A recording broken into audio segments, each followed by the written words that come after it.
new wave and old problems. My name is Sabina Magarini and I'm an emergency surgeon from the Policlinico Gemelli in Rome.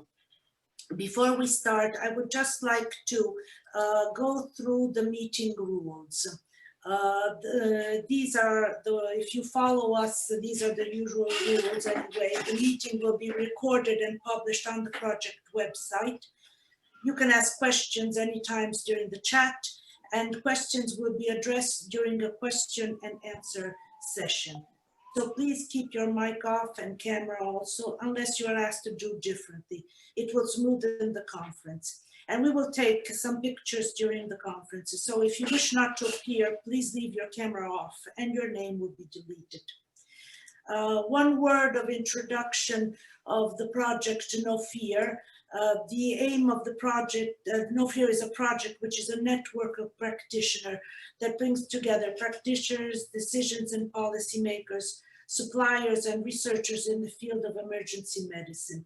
The aim of this project is to enhance the cooperation and the collaboration among different sectors, trying to overcome the fragmentation that exists in the field of emergency medicine and trying to improve the response of the emergency medical system to new threats, which this year, in which COVID is the first one.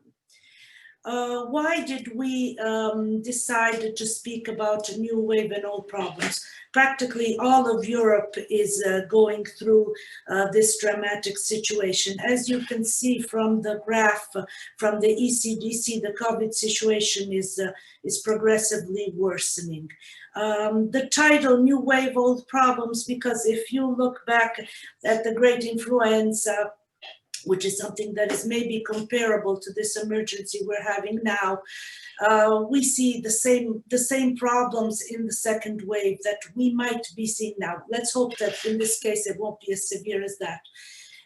We found this very interesting poster on the anti-mask meetings they were having also in 1917, 1918, and the overcrowding of the emergency departments, which is one of the things we are going through right now also here in Rome.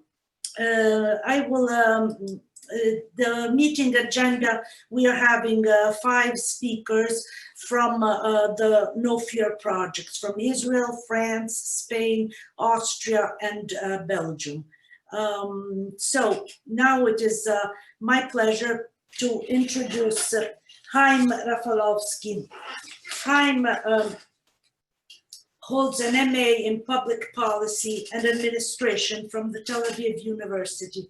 He is currently the Disaster Management and EU Project Coordinator of Magen David Adom in Israel. Chaim, the floor is yours. Grazie mille, Sabina. Buongiorno a tutti. Thank you very much. A pleasure being here. So if we can go to the next slide, please. This is the epidemic curve of Israel. You can see that early June we were okay, and then suddenly the situation sparked during August, July, and August, what caused our authorities to declare a second lockdown. We were in a lockdown in the end of March, February this year. We got to the point that we had only 20 new cases per day. And then we got to the point that we are now.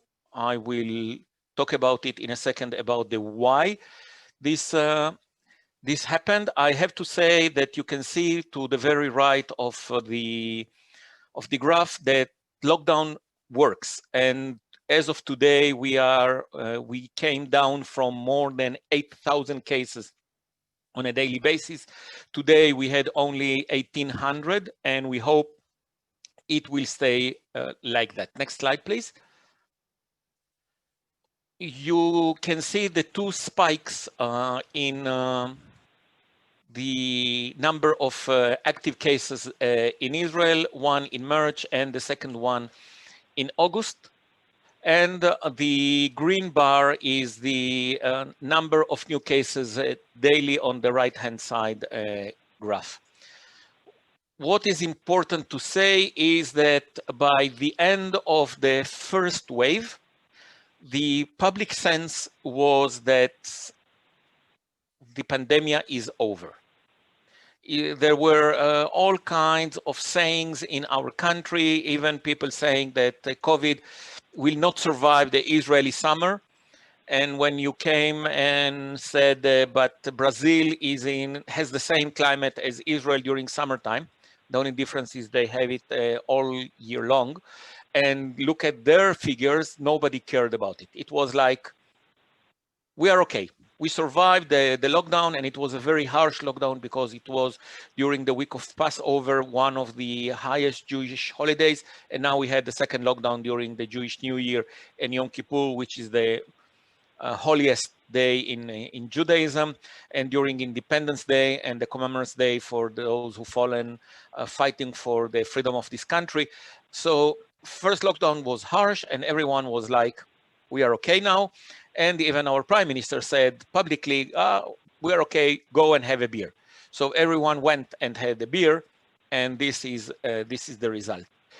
One of the issues that I would like to point out here is that the crisis became a highly politicized crisis in this country. It is related to many political issues and also touched upon a very sensitive fact in our society is that the two largest minorities, the Arab population and the ultra-religious population, were those you see in between a smaller spike that represents the high level of occurrence among the Arab population and the ultra-religious Jews. And that, of course, coupled with the stigma associated with COVID, created a very serious political situation that basically caused us to lose the confidence of the public or the trust of the public in the measures that are taken by the health authorities, basically with the idea that these decisions are not based on science or on scientific data, but are based on political will. Next slide, please. These are the numbers of the positive tested cases. You can see that we are doing way less tests than we did a month ago. It has to do with less people that are symptomatic, but also a decrease in the willingness of the population to be tested. This is one of the bigger challenges that we will have now, because we are going to a differential model of restrictions on the population based on the number of new positive cases on a daily basis. And so there are some mayors that are already telling their people, if you feel sick, don't get a test. Get a test only if you are feeling well. So we will have the number of tested, the percentage population as we are requested, but we will not see many more cases because many more new cases lead to lockdowns and restrictions. The new model, we called it the traffic light model, is associated with the number of tests done and the number of new positive cases. And we have already mayors that are telling their constituency, don't go and test yourself if you are sick, go only if you are feeling well. So we meet the criteria of the minimum number of tests and the percentage per population, but we don't have those new cases that will lead to restrictions on our population, which is going to be one of our greatest challenges in the coming weeks and in our way forward. May we have the next slide, please? So Magen David Adom, since the very early beginning of this operation, is taking samples. We are not doing the tests themselves. We are taking the samples and transferring them to the labs with the idea that we want to do everything possible to prevent people from going out of their home quarantine if they are suspected as possible COVID patients, and suspected are either because they came from abroad, that was historically, nowadays very few, or they were in contact with a confirmed case, or they are symptomatic. We started doing it door to door. We realized that it was nice when we were doing 300 tests a day. Now we are doing around 30,000 a day. So most of the tests are done through what we call the drive-through testing facilities, where people come with their car or work to the testing facility, or in long-term healthcare facilities that in Israel, as in other any country, are the most vulnerable population, where we go and do a screening tests for the whole population and the employees on those facilities. Next, please. One of our greatest challenges is the calls to our operation centers. Magen David Adom runs its own operation center with an emergency line, the 101. Normally, we would do on an annual basis 2 million calls, 6,000 per day. This year, from February to mid-May, we did 2 million calls already. We are doing, as you can see, an average of 37,000 calls a day. We had a spike of almost 87,000 calls a day, as identified in other webinars organized by Work Package 4. One of the greatest challenges that we see is the fact that people don't want to talk to bots. They don't want automated answering machines. They want to speak to a human being and to be reassured by a human being.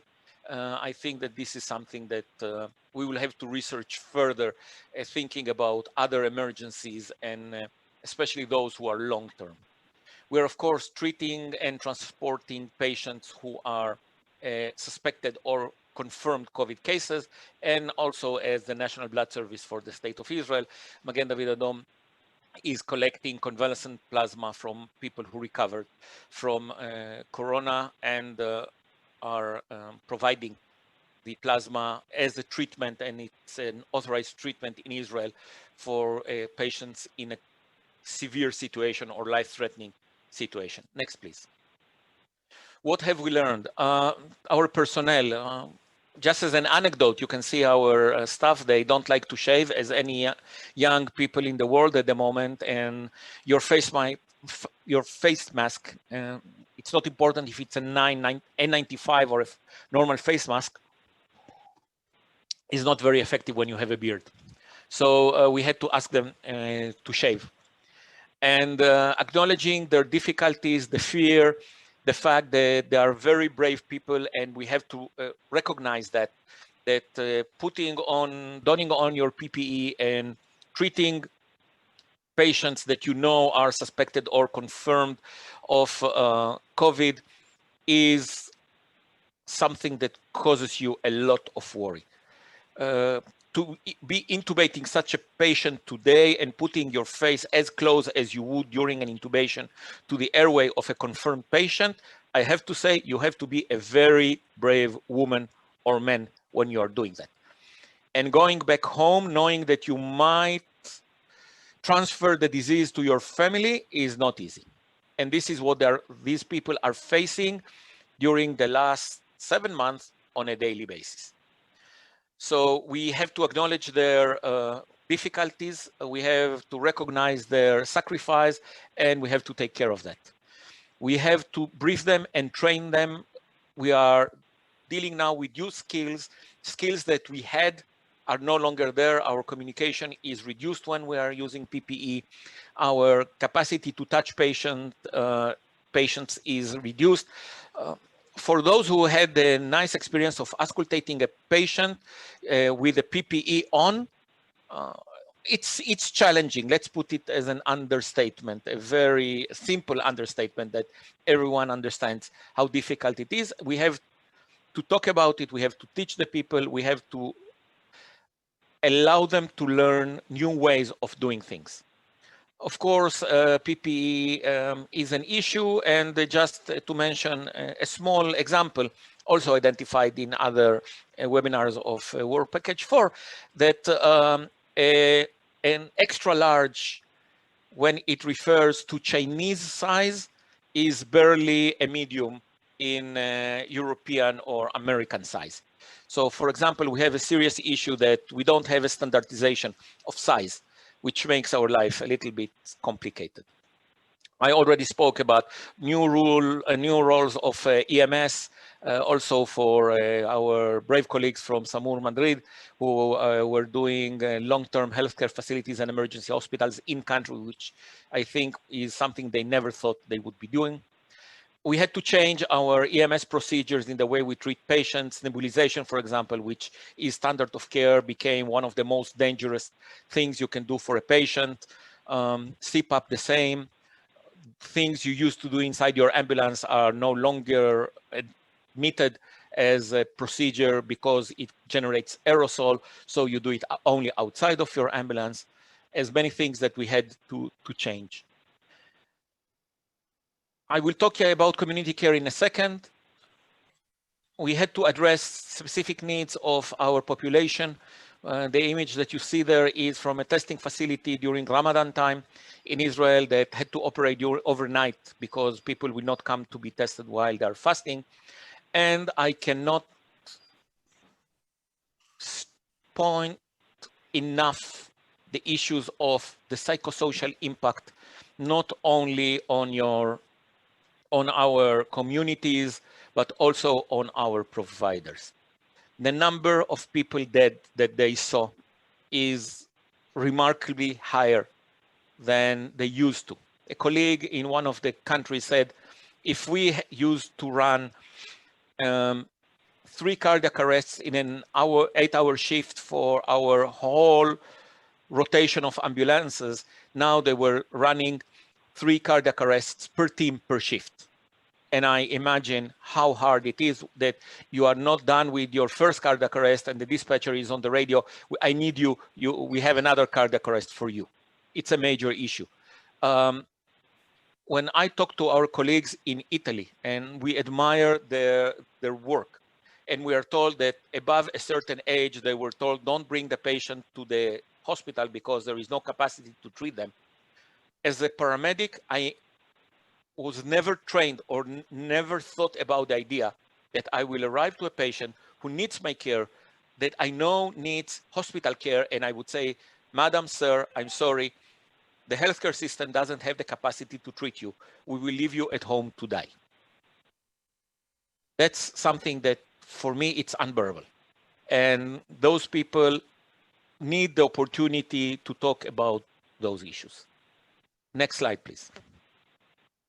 What are our challenges? Of course, we are coming into influenza plus COVID, and we don't know if we are going to have comorbidity. I hear a lot in Israel people saying, yes, but there was very little influenza this year in New Zealand and Australia, and an Australian colleague told me a very important thing. He said, yes, but please don't forget that social distancing and masks also prevent influenza. So of course, yes, we had the best influenza year ever, but it comes from social distancing and the masks. Are we going to have rapid tests to be used at the EMS level to determine if the patient who has difficulty of breathing is a COVID patient or an influenza patient? Very important, their availability of those tests being certified to be used, and their availability is going to make a huge difference in the way we run EMS during the winter time. How many of our staff and volunteers will be sick? What will be the capacity at the hospitals? All those will be determinant to the way we do our operations during winter time. And of course, if we are going to run again into shortage of PPE, we are going to be in serious trouble. One of the major objectives for this winter for Magen David Adom, as part of the Israeli healthcare system, will be to reduce the number of patients transported to the hospitals, and with the idea that we need to transport to the hospitals only those who essentially need the care of an advanced care facility and cannot be treated at home. And that is creating a whole new system in Israel, which we call the community paramedic, who in consultation, close consultation with a senior physician with telemedicine will help taking the decision and allowing the care for more and more patients at home. We understand that an 80 years old patient with a beginning of a pneumonia brought to a hospital full of COVID patients and influenza patients at the middle of the night, it's not good for the patient and it's not good for the healthcare system. We are very worried that people are fighting this fight for 7 months without having a real rest, and they are getting tired. More important, our public is getting tired. They are getting tired of the restrictions, they are getting tired of the situation, they are not following the guidelines, and this is why I'm pessimistic. Unless we, at least in Israel, gain the confidence of the people and get them to participate in this joint effort, we are going to fail. And I, in my mind, can already see how Israel is going for a third lockdown in January. Training is going to be a major issue. We have now a generation of new paramedics that are being trained by Zoom with very little real exposure to patients, and I don't want to be treated by a Zoom paramedic. Sorry. We are a profession that is about skills, hand skills, and we need to give people those hand skills. And of course, we are going to see the secondary health effects of the COVID patients who recovered. And we have, you saw the figures, many thousands of people that recovered, but we don't know what is going to be the secondary impact of COVID on them. And of course, we have all those who have not been treated well or as needed for their existing conditions or underlying unknown medical conditions that we will see in the near future. Next slide, please. So while thanking you, another click, please. This is a thanks of the Jerusalem municipality to Magen David Adom on the walls of the old city of Jerusalem, saying Jerusalem salutes Magen David Adom. A very touching tribute, but more important is the picture that you see below. This is a regular team that works always together in Beersheba in the south of Israel. An ultra-religious Jew and an ultra-religious Muslim, they are the team. That picture was taken without their knowledge by a third team member that day. For those of you who are not familiar, the Jew is praying towards Jerusalem. So in Beersheba, it's toward north. The Muslim is praying to Mecca, which is in the south. This is why they are the way they are. And when they were asked about this picture, they said, this is a normal thing. Every day at 10 a.m., we ask our dispatcher for 15 minutes of a break so we can pray. And nowadays, with this pandemic, we are just praying to God, to the same God, that this pandemic, which is making so many people so miserable, will end soon. So I will thank you and ask you to take good care of yourself, yours, and your team. Thank you very much. Thank you, Chaim. This was very interesting and touching. And then later I would have some questions for you. Now, we have the pleasure of listening to Dr. Katrien Bertrand, who is an anesthesiologist, and she works in APHP, Assistance Publique d'Hôpitaux de Paris. She's in charge of research and CBRN training aspects. Katrien, the floor is yours. Thank you, Sabina. May I have the first slide, please? So here is the situation in France, and we have about now 30% of patients with COVID in ICU. And we worry about this rate, this percentage, because we have to treat daily emergencies. The increase in hospital admission is on a linear but not exponential basis. But we worry, and that is why the white plan was activated, and it means that we have to deprogram surgical and medical care, and it is exactly what we wanted to avoid. The issues, the risk of overcrowding in ICU beds with, of course, seasonal influenza. The capacity of ICU beds is exactly the same as it was in March and has not been increased at all. And the number of qualified personnel has not increased. And we think that, you know, all health personnel are busy now. So we will not have extra personnel to work on the COVID areas. So there will be no reaffirmation of staff from other regions and no possibility of transferring patients to another region because the entire France is affected. You remember that we had to transfer a lot of patients by train and also by plane and helicopters. Next slide, please. So what are the health measures in France, you know? The politics do everything possible to avoid confinement. And the situation is thought to be reassessed each week for the following fortnight. And 2 days ago, President Macron announced a 4-week curfew in Paris region and other cities, about 9 other cities through France. Of course, mask wearing is extended, and they highlight the fact that we should wear masks in private, in families and with all our private activities. And for restaurants, sport activities, it depends on the local pandemic situation.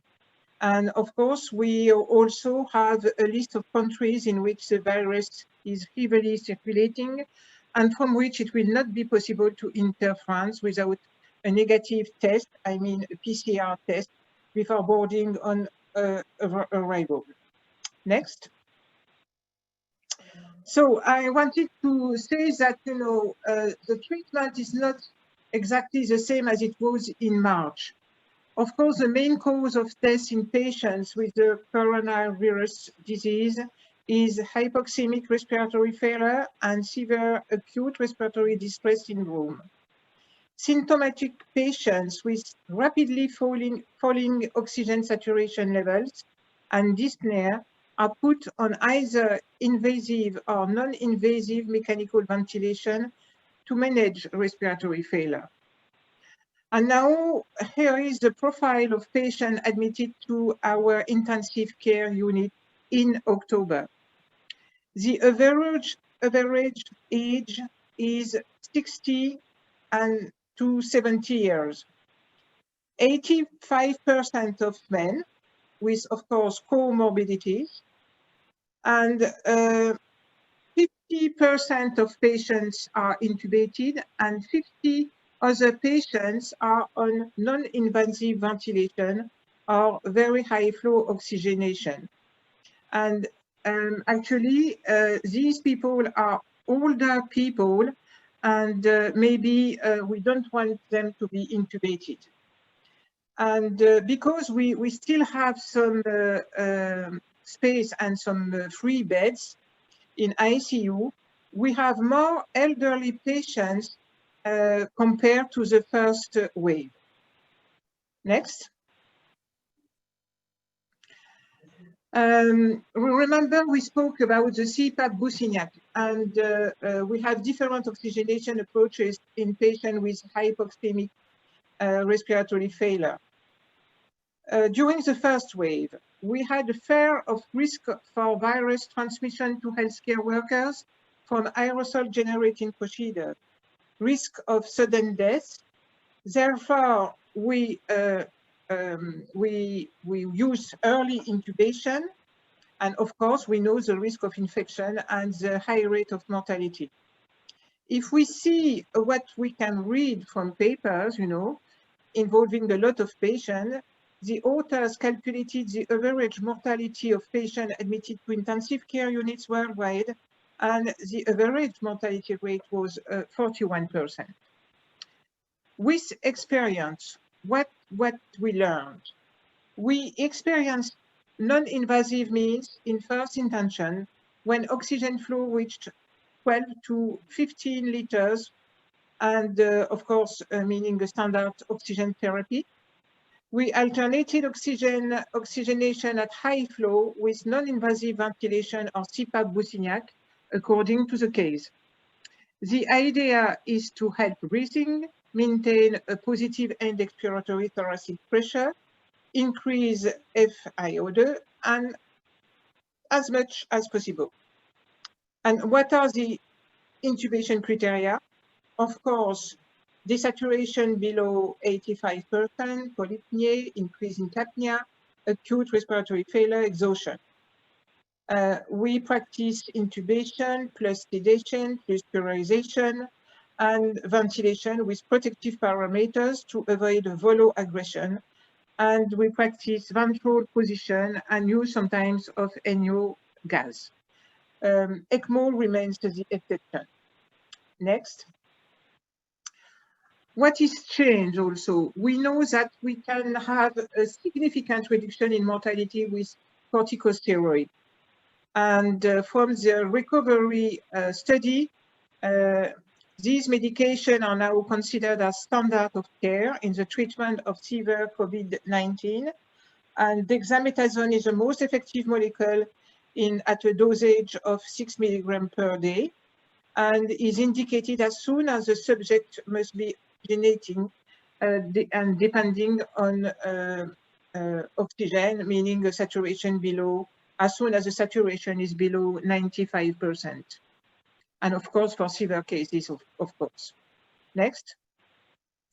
Same thing, we know that, you know, a lot of patients had thrombolytic lesions, and we know that now anticoagulation is really effective and may have also an effect, an impact on mortality. And the current recommendation indicates that anticoagulants should be injected in such a way, a prophylactic way and a curative one for a patient with a severe form. Next. So we of course, you know, apply this treatment now. So meaning that less people are intubated, and we try to be very early with high rate of oxygenation, corticoids, and anticoagulation. The question was mutation of the virus. We know that the virus, there is a new variant of this virus, and maybe it explains the spread of the virus all through the world. And it's not clear if, you know, the virus and the disease is less severe or not. It's supposed to be the same, but to be more contagious. Next. The detecting the test, you know, for us in France, you know, it's really a nightmare because we rely on PCR, and the politics wanted people to get a test free of charge. So a lot of people were queuing and are still queuing in front of the laboratories, and the laboratories are not able to give any results before maybe 2 and sometimes 1 week. So, you know, we cannot speak about tracing, isolating, and tracking people, you know. And maybe next we will rely on the other tests, you know, antigenic tests with a quick result. But of course, we see on these graphs that, you know, the sensitivity is not the same. So the interpretation of these tests is not as reliable as for a PCR. But really, we cannot rely on the testing strategy actually. Next. Of course, there are other issues everybody is working on: perfusion of venoglobulins, plasma transfusion, plasma exchange, anti-inflammatory monoclonal antibodies, antivirals. And we need also to improve and to be sure of our criteria for intubation. and to know if the dose of corticoid is the best one or not, and of course the dose of anticoagulant as well. And what we don't know yet, it's exactly what means the virus mutation and if it is aggressive or not. The duration of contagiosity, it's not clear. The real impact on children, the immunity duration, possibility of reinfection, and the vaccine strategy. You know, every day you have media speaking of this, asking advices to experts. And of course, every day people hear some different explanations. So it is very confusing. Next. Actually, but of course it will change. We feel that cases, but maybe we treat not them the same way, that cases are a little less serious, but patients in ICU are older. So we cannot say anything actually, because to show the benefit of the new treatment, the mortality rate must be adjusted to the severity of the disease. But as Chaim told us, you know, it is obvious that this pandemic has a major impact on the psychological health of the general population and health providers also, and causes indirect morbidity. And I think it would be a good theme for a next Work Package 3 seminar. And next. Just to tell you that, you know, all your presentations that you are giving to us during these seminars can be published, because we have we can have an article in the Médecine de Catastrophe Urgence Collective review, and we can write in English, and it will be good to keep memories of all what we done, what we have done, and what we do actually, and what we will do in the future. Thank you. Thank you, Catherine, very much for this update on the situation in France. Now we had thought of having a question and answer session. I would like to pose a question to Chaim. Chaim, you said that plasma as a treatment is gaining you know, trust in Israel. Unfortunately, in Italy, even though some of us believe in this very much, there seems to be no interest. So I wanted to know how you're going towards this problem. We are basically using the data that was published in the United States about convalescent plasma. I just want to point out, it's not regular plasma, it's plasma collected from patients who recovered from COVID, and after they have tested with at least 7 times the level of antibodies. That is the normal one to show that there is a high level of antibodies in their plasma to specifically COVID. 7 to 9 times, this is the threshold for this plasma to be used. It's used in Israel in other situations. This is why, and it's proven as a safe treatment. This is why it's accepted. And now we have the data that was published in the United States. And so far, there were no severe reactions to plasma in Israel. So it's considered a safe treatment, and we have quite a significant number of patients that improved. The main issue that we have is that, of course, there are no blind randomized trials, because you are giving this with other treatments to patients in a critical condition. And of course, you would not withhold treatment from some critical patients just to conduct the proper research. Thank you very much. Are there other questions for Chaim and Catherine?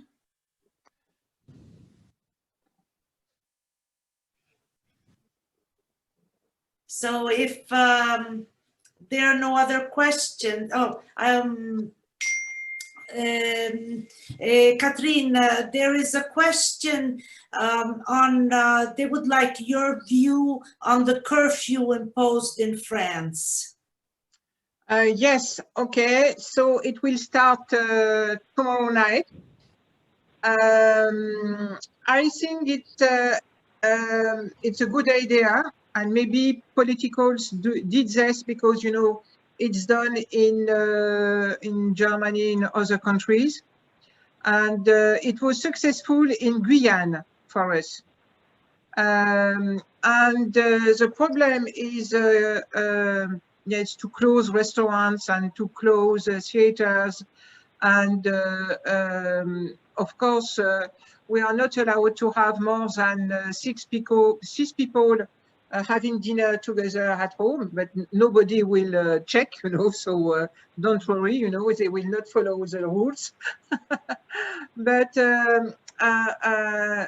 well, I think it's a good idea because, you know, really the younger people were crazy about this COVID crisis, you know, and we know that we had a lot of private meetings, and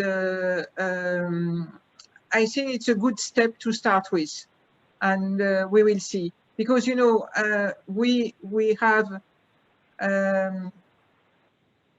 we worry about our ICU beds, and we worry not to be able to treat real emergencies. And for example, today we had some cardiac arrest in young people, and we don't know exactly the cause, you know, but it seems that, you know, people with cancer, people with different pathologies will not be treated the way they should be. So I think it's a good step, and it's well accepted, you know.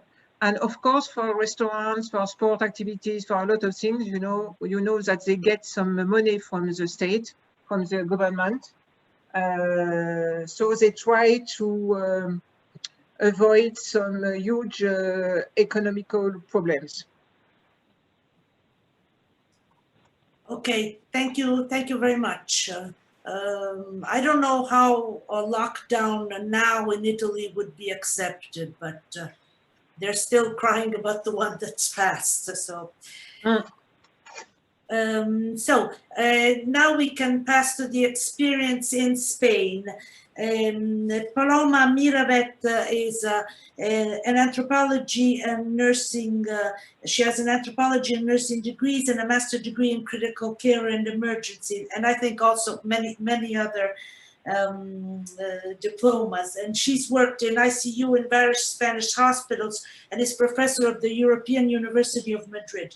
She is also a CBRNE instructor and has participated to several international missions. And she will talk to us about the current situation in Spain. Paloma, yours. Good afternoon, thank you very much. First of all, I could describe word by word what Chaim recently said, because we have the same problem here with a new wave because of the holidays, because of the political situation and the citizens' response. So as you can see now, these are data from yesterday. We have a lot of cases. Cases are growing spectacularly, and we can see in Madrid the cases are many. And we are right now, along with Navarra and Catalonia, the three worst communities in Spain with this COVID. Next, please. We are going to see it. Next slide. Here we can see the first wave and how the holidays, the summer came. And can you hear me? Yes, we can hear you. Okay. And how the second wave began in the summer holidays, and we are now under restrictions. Next, please. In many cities of Spain. These are the deaths. We are better. Our situation is better now because we don't have so many admitted at hospitals and so many in the ICU, but we have lots of cases every day and they are growing. So this is really worrying us. Next one, please. This is the black one is the first wave admitted persons in the hospitals of Madrid. And the second wave, as you see, they are slightly growing each day. So this is the situation right now. Yesterday was the last day we checked. So it's worrying like right now. Next one, please.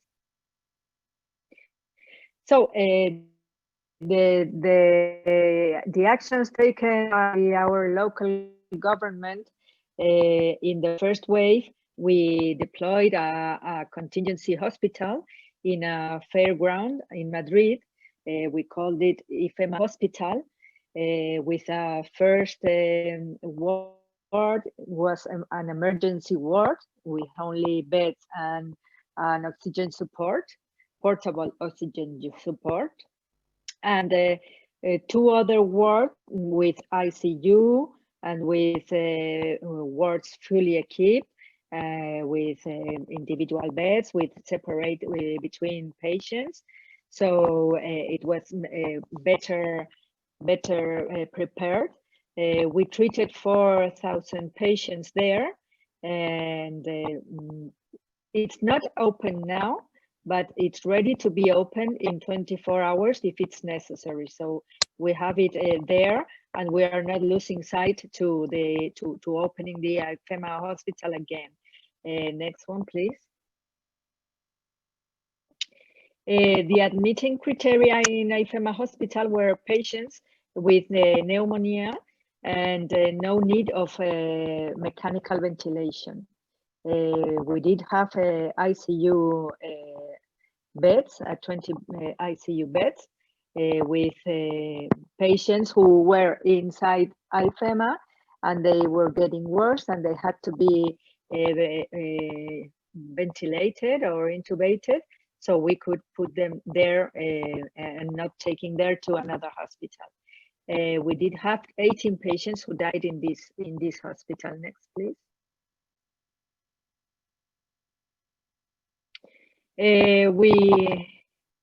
We as SAMUR, we made in the IFEMA hospital, we took care of the admission of patients, the triage, the healthcare, mainly at night shifts, because the day shift was by primary care. We did carry out the decontamination of the medical personnel, and we took care of the transfer of patients by ambulance, or as you see, these small mini booths that we called COVID booths. We took 1,200 patients from regular hospitals to IFEMA, 588 patients from IFEMA to hotels, and from IFEMA to regular hospitals, 12 patients. That's what we mainly did in IFEMA. We also reinforced 2 hospitals out of Madrid, and we give support in Soria and Segovia, not only in ICUs and intermediate care at hospitals, but also taking care of supervision of the nursing homes, also in Soria and Segovia, to see if they were correctly separated the clean area to the dirty area. And we did support with hospital protocols and disinfection. Next one, please.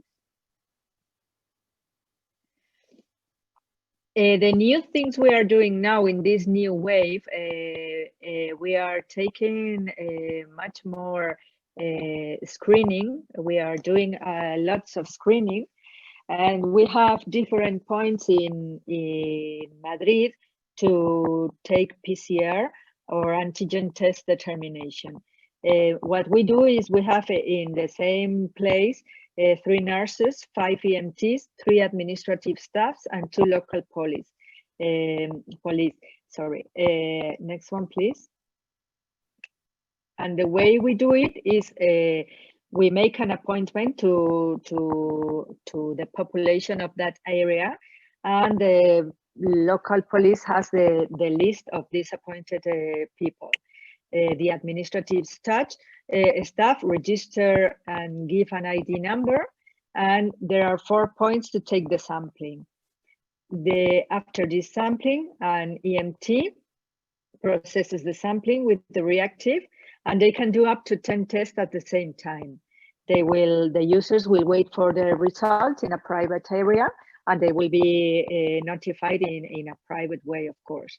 We have 2 7-hour shifts per day, and our record was of 700 in 7 hours, 700 samples. So we could do lots of samples in 1 week maybe. So this is much better than in the other way. Next one, please. And what we have now that we think it's a great idea is an antigen test to detect SARS-CoV in 13 minutes. We have it in our ambulances, well, not exactly in our ambulances, but we have 4 or 5 units that have this technology, and we can prepare the sample, insert the test strip, and report the results in just 15 minutes, 13 minutes. Next one, please. What we usually use it for is in all severe patients, all unconscious patients, all suspected positive patients when we think we have symptoms that could be of COVID. We do it also in staff notified to be close contact of positive patients, and to staff with sudden symptoms. They are on duty and suddenly they feel sick, they feel with symptoms that could be related to COVID, so we make them the test. This allows, in first place, to select the admittance to hospital in COVID units or COVID-free units, and we also feel more confident and safe when treating with those patients, those unconscious patients and severe patients, when we don't know if they are positive or not. So this is, I think it's a great idea. We are using very useful. Next one, please. And another thing we are using now is the lung ultrasound, because we think it's simple, it's fast, it's simple to train and to learn, and it has a high sensitivity to detect the pneumonia. So that also makes it easy when we get to the hospital to make clear if they have to go to ICU or to emergency room or to COVID-free area. So this is a good thing. And finally, we are beginning to make the influenza vaccine today. And I forgot to say that with the COVID detector, they are going to give us a way to detect and to separate with the same test if they have influenza type 1, type A, sorry, or COVID in the same test. So I think this is going to be really important for the winter. And that's all from Spain. Thank you very much. Thank you very much, Paloma. If you have questions for Paloma, please put them on the chat. Now it is my pleasure to introduce to you the equipe from Austria. Barbara Juen, who is the head of the psychological support of the Austrian Red Cross and scientific advisor of the European Network for Psychosocial Support, and the DIFRC Reference Center for Psychological Support. And also Dr. Alexander Kreh, who's a psychologist working at the University of Innsbruck as part of the Working Group for Emergency Psychology and Psychotraumatology, active in psychosocial services as a Red Cross volunteer. Barbara and Alexander, the floor is yours. Thank you very much, Sabina. Yes, I want to talk about the current situation in Austria. Good afternoon, everyone. Thank you. At the moment, these are the numbers from 2 days ago. We have around 58,000 confirmed cases. By now, there are more than 60,000 because numbers changed over the past 2 days. That's a 7-day incidence of 84.7 per 100,000 inhabitants. The 14-day incidence is more than 150 per 100,000 inhabitants at the moment. So numbers are rising, and there are high differences in regions in Austria. So in the cities such as Vienna and also here in Innsbruck at the moment, numbers are much higher than in more rural regions. For example, in southeastern Austria, where the incidence rate is below 50 in the last 7 days. At the moment, we have 14,000 active cases, a little bit more now after 2 days, of which are 460 hospitalized and 97, I think today it's more than 120 in intensive care units, and 869 people have died from the virus. As you can see in the epidemiologic curve on the bottom of this slide, we have more confirmed cases now than we had in the first wave of the pandemic, but we have less hospitalizations in general and also in intensive care units as we had in the beginning. Next slide, please. So what's the difference now? We're testing a lot more. In March, we had approximately 5,000 tests per day. Now it's 15,000 tests per day. In the beginning, the hotline was very overwhelmed, where people could call to have a first diagnostic assessment that get transferred to testing stations. There were 25,000 calls per day approximately, and today it's much less, so just 5,000 calls per day, sorry, which works much better. We have screenings of staff and residents at rest homes, schools, and other vulnerable groups. Partly, at least, it's not done as a standard in all rest homes, for example, in Austria, but for example, in the Red Cross ones, it's usually done. We have a revised treatment concept now, so we have a retention to intubate patients now, and other triage decisions, which patients are actually accepted in the ICU. So multimorbid patients, adipose patients, older patients, patients with diabetes or high blood pressure and so on, which are indicators for severe or deathly progressions, are not going to the ICU and staying in the normal wards or in the nursing homes. And since September in Austria, we have a corona traffic light system with aligned sanctions. I will come to this in the next slide, please. So we have 4 colors. Green is low risk with just individual cases in isolated clusters. During summer, we had quite a lot regions in Austria which were green. Then we have medium risk, yellow, with moderate cases, primarily in clusters. Orange, where we have accumulated cases, but many are not related to clusters anymore. And then the very high risk regions, which are red, with uncontrolled outbreaks spreading widely. And if you see in the next slide, this is the one where we show the landscape of Austria. This is the version from the 9th of October, and it's regularly updated. And yesterday in the late afternoon, it was updated the last time.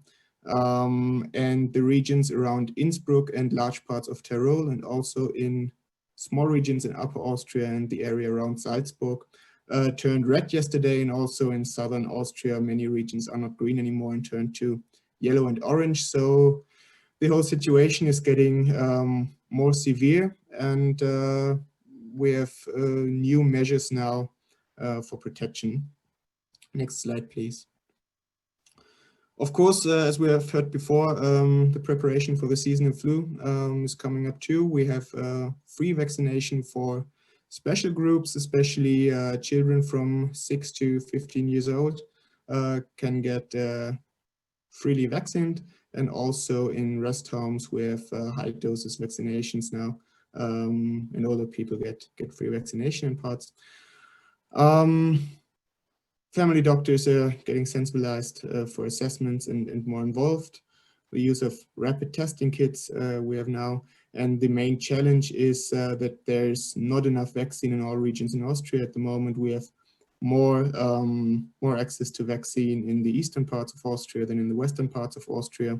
So the general population does not have access here. So we have to focus on actually using the resources for the special risk groups. Next slide, please.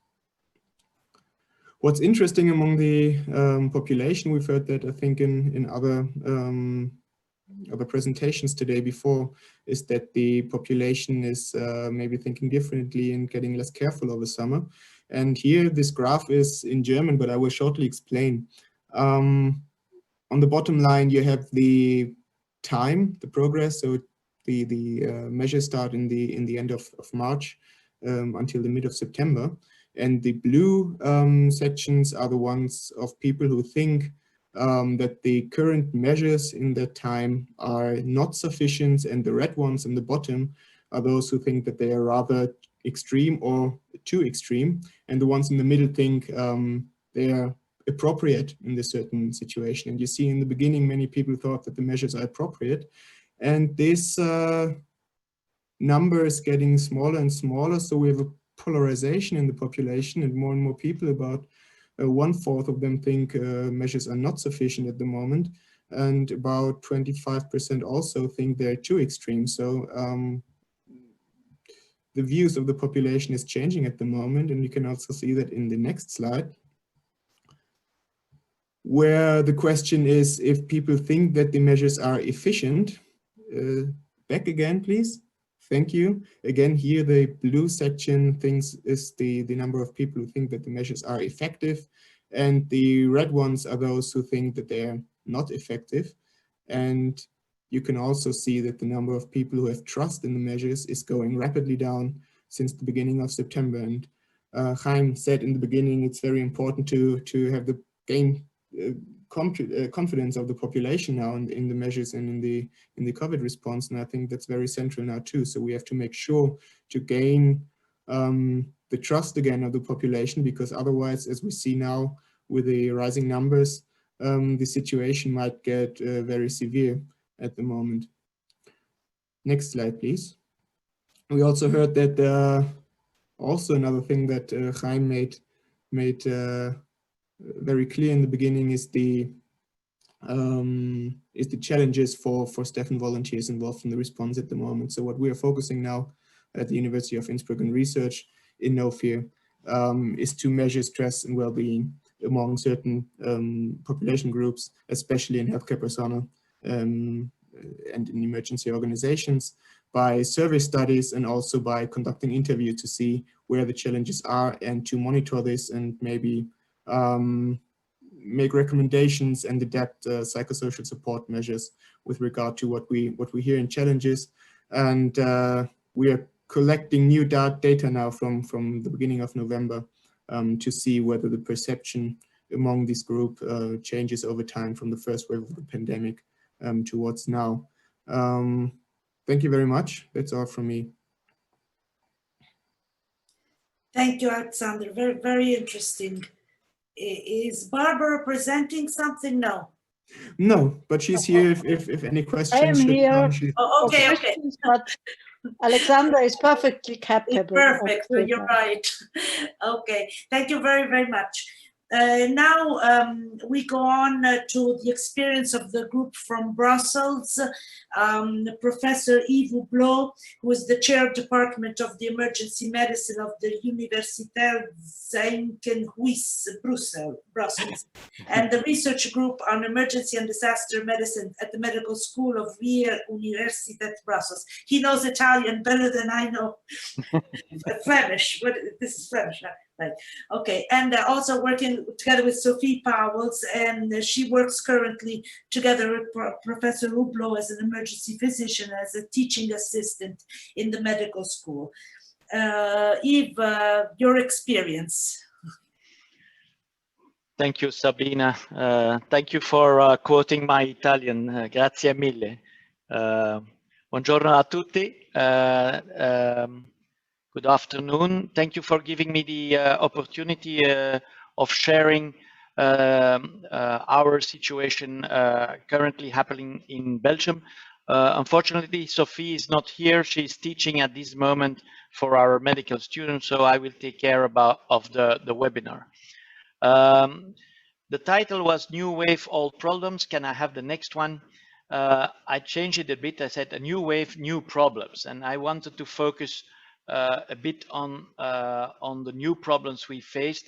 Very similar things. That's I think the advantage of being the last speaker is that very similar things that Chaim told us, but also Catherine from France are very similar. I just wanted to focus on one major issue, and at the end I will summarize a bit of what we are facing now. May I have the first slide? Next slide, please. When we had the first wave in March and April, and then coming out of that first wave in May and June, our government, and especially what is called the Hospital Transport and Search Capacity Committee, a large title for nominating actually a committee that is taking care of the federal level, so the national level, about how to manage the COVID crisis, came up with a search capacity plan for the second wave. So basically, I will be very briefly on this slide, but actually it's a plan that is divided in different phases. We have a phase 0, a phase 1, and a phase 2. If you go from the left to the right, where actually in the amount of beds availability in ICU, it's an ICU driven plan, because this will be the bottleneck, and I will show you why. Hospitals have to prepare a certain percentage or keep a certain percentage of their beds free, depending on the phase of the pandemic. So, for example, phase 0, you have 85% of your ICU beds are available for daily care, and 15% should be reserved for ICU beds for COVID patients. And in relations to the number of cases that would occur in a new wave or a second wave, this can change to making more beds free in the ICU. There is also a link to non-critical beds. For every bed of ICU which is made available for COVID patients, there is a factor 4. You should make 4 beds available for non-critical patients. So each hospital received that plan, and according to their possibilities, depending on the total number of beds and the available beds of ICU in that hospital, they had to come up with a plan that is regulated by the authority. And so you see at the right side of the slide on phase 2, there are orange boxes that are appearing. At that moment, we are actually increasing the total number of ICU beds in Belgium. In Belgium, we have around 1,900 to 2,000 ICU beds in whole of the country, which was just enough for the first wave. I think we went up to 1,850 beds who were occupied in the first wave, but we doubled our capacity in case of, but it was not necessary. So it was based on those numbers that this plan was also developed. So in the last phase, phase 2, phase 2A and phase 2B, there it's really we are transforming wards like a post-anesthesia care unit or even a mid-care unit into more real ICU beds. But this is the plan. What was developed in between the two waves. May I have the next slide, please? And then what happened? This is a bit like similar to the slides we saw from Chaim and from also from Paloma. What's happening in Spain and in Madrid. You see here the first wave around March and April, which is a slight bump, and then we see where we are now. Actually, 14th of October, where you see the peak rising up to 6,000 and even more 8,000 cases a day, and some extrapolation and models that are used for preparedness. We are actually saying that we will go up to 10,000 cases a day. So we are in really a big hit of the second wave. May I have the next slide? These are the hospital admissions. Actually, this was in the first wave. You saw that we went up to almost 600 admissions a day, and now this is rising again. There are more cases, but the hospitalization ratio is less. The problem is that we still, and this is from the government, asked from the government also, but all the boards of our hospitals are demanding that, is that the regular care and cure, the normal daily cure, is in parallel have to continue. And this is really a challenge where I will come back on the end of my talk. May I have the next slide? We, in contrast to other countries, but in the beginning of the pandemic, and this is starting from June, but I can talk from March, April, we were not testing so much. And here you see the graph of the testing, which is growing up each day. And so some people are saying, okay, but you will have more cases when you test more. Yeah, that's correct, but it's not explaining what we are seeing now in the second wave. Also, the positivity ratio of the testing is rising, and so the non-believers of the second wave, they have to think again about what they are saying, but because this is not correct. We are really in a second wave, as we saw also in Paris, and we saw or in France, and we saw in other countries of Europe. Next slide. This is what specifically for my hospital. These in the blue bars are the total patients arriving in the emergency department, and the orange curve is actually the COVID cases. Here you see in the beginning on the left January and February, where the COVID was not there yet, but was coming in with our normal actual number of patients in the ED between 200 and 250.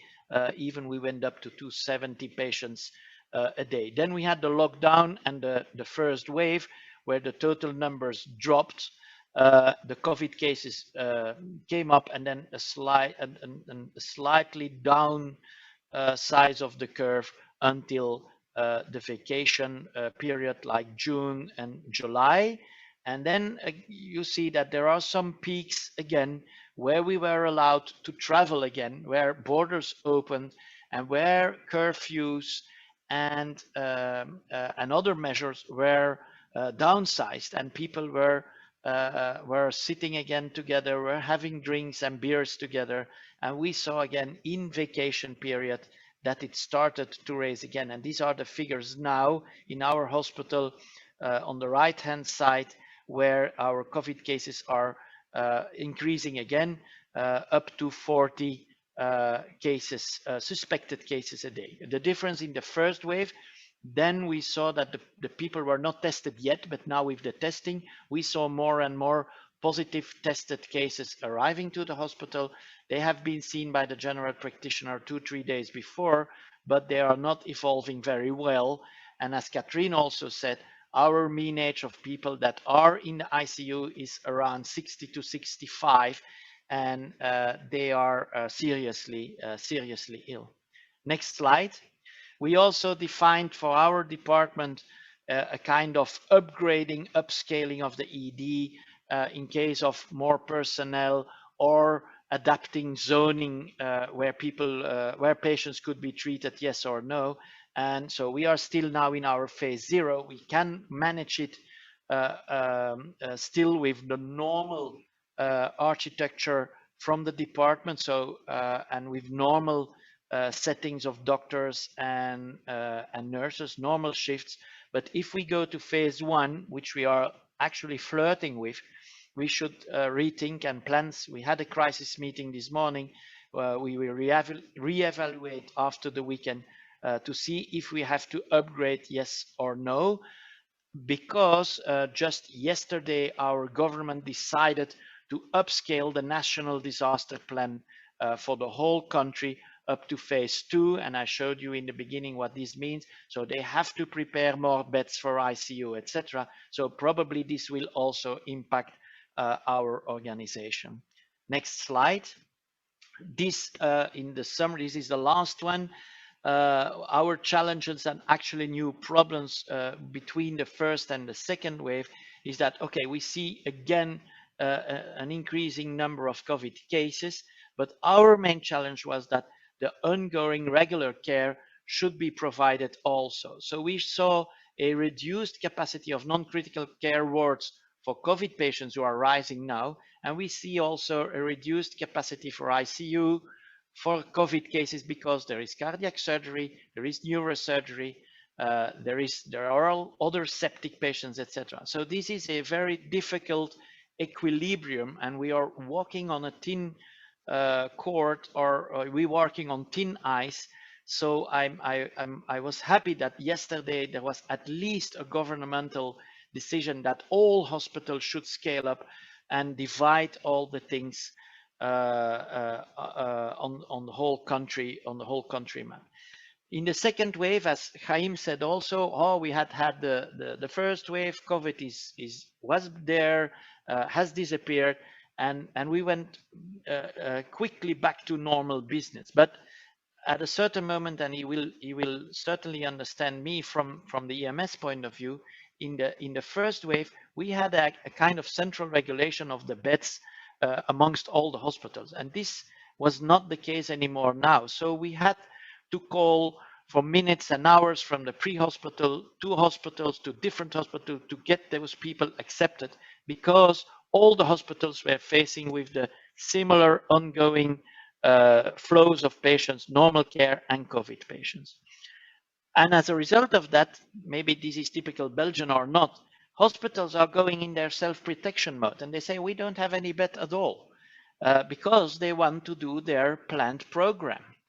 And this is something which is, I have a major problem. The country is in a crisis. There should be a solidarity to get out of that crisis.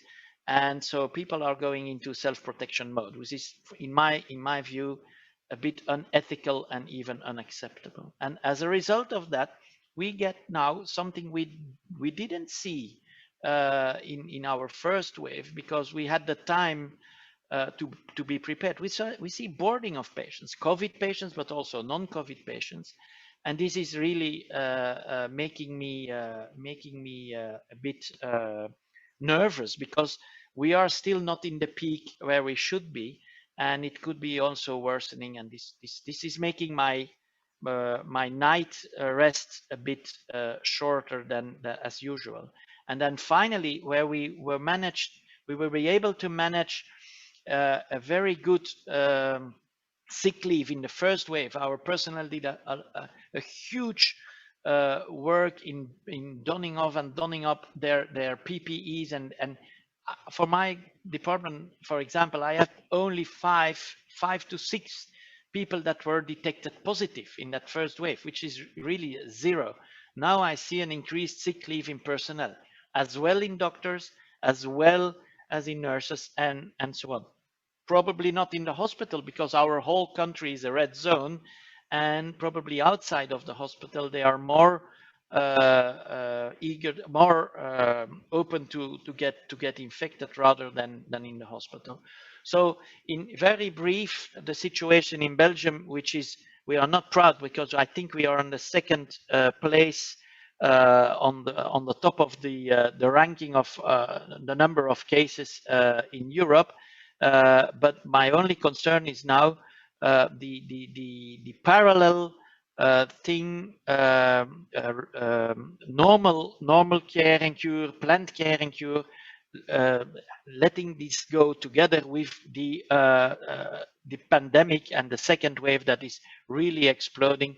I think we will go to a lockdown again, and a lockdown in the setting of a hospital is like reducing normal planned activity and going back to COVID only care. So this is what I wanted to tell Sabina from my point. Thank you so much for having me in this webinar. Thank you. Thank you, Yves. This was very interesting. I see there are no questions from the public, so if I can pose a question to each one of the speakers, because each of it was very interesting in itself. To Paloma, I wanted to ask if the lung ultrasonography, you would say that it's like a best practice or a guideline that we could put to visiting the patient at home if the operator is capable of doing it? Yes, we do use it regularly. All our advanced ambulances have a portable ultrasound. So we usually use it to see the lung condition along with the new tests, so we can safely take the patient to the correct ward. In this case, I think it's in our case, it's a regular use and a thing to do. So I think it could be important in every system. So we could say that we could insert it in the best practices Yes. we suggest. Yes, Okay. sure. Mm. Does anyone else have an opinion on this?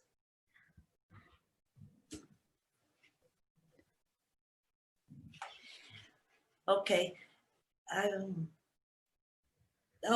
Niels is asking a question to everyone. So the first one who wants to answer may start. His question is on the pre-triage conducted by the emergency medical staff, which is what Chaim mentioned at the beginning, but practically also what Paloma was saying when you're doing intensive diagnosis at home. So.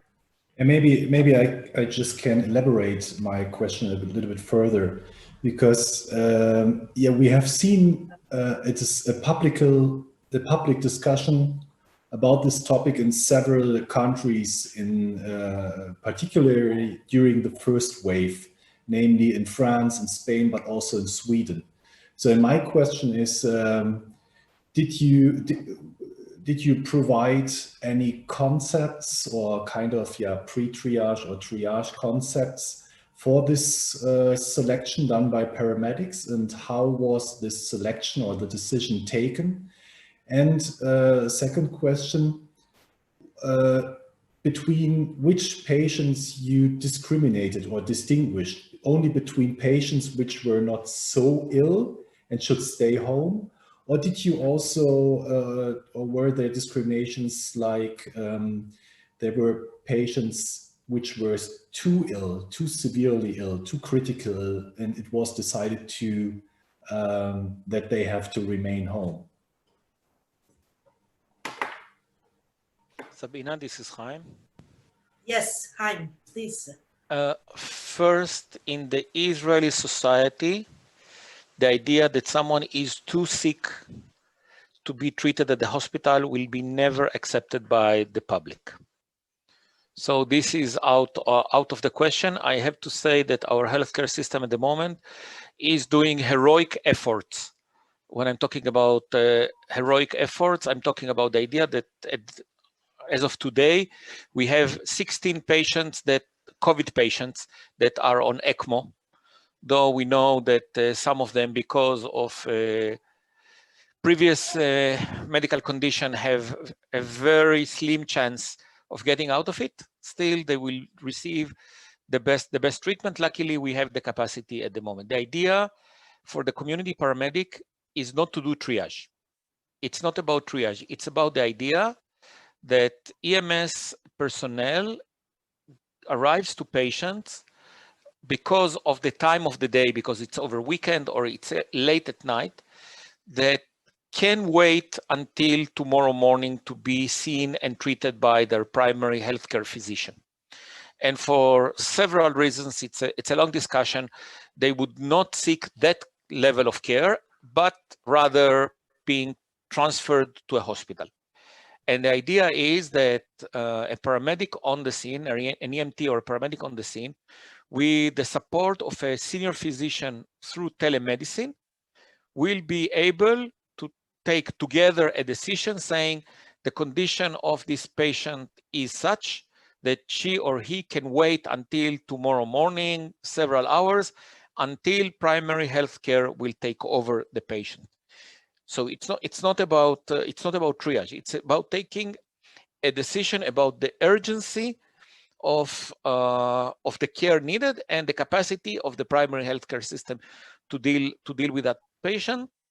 Again, with the idea that many of the patients that we currently transfer to the hospitals will not benefit from that transfer.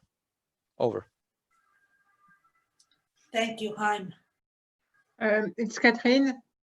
I would say that because we have the dispatch center, so we can get an advice 24 a day, and because we have still practitioners on call and they can visit patients at home, we can orientate patients, but we don't do really triage. We try to find the best way to the benefit of the patient.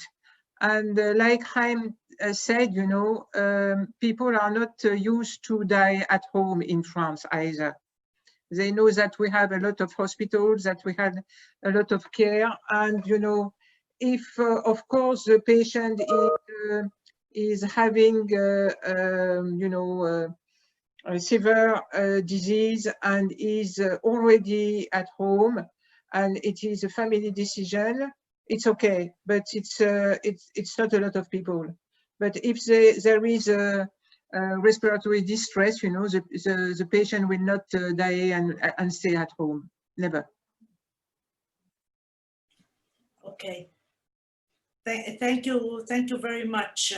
I see now it is an hour and a half, and I think everybody is tired a little bit. I wanted also to ask Alexander a question, but it is something on the polarization of population, which I think maybe requires a whole new webinar. So Raquel and I will take the opportunity to think about this, and also with all the help of you, if you know some, I don't know, psychologist or psychiatrist or someone who deals with you know, population perceptions and also information. I think we should deal also with that.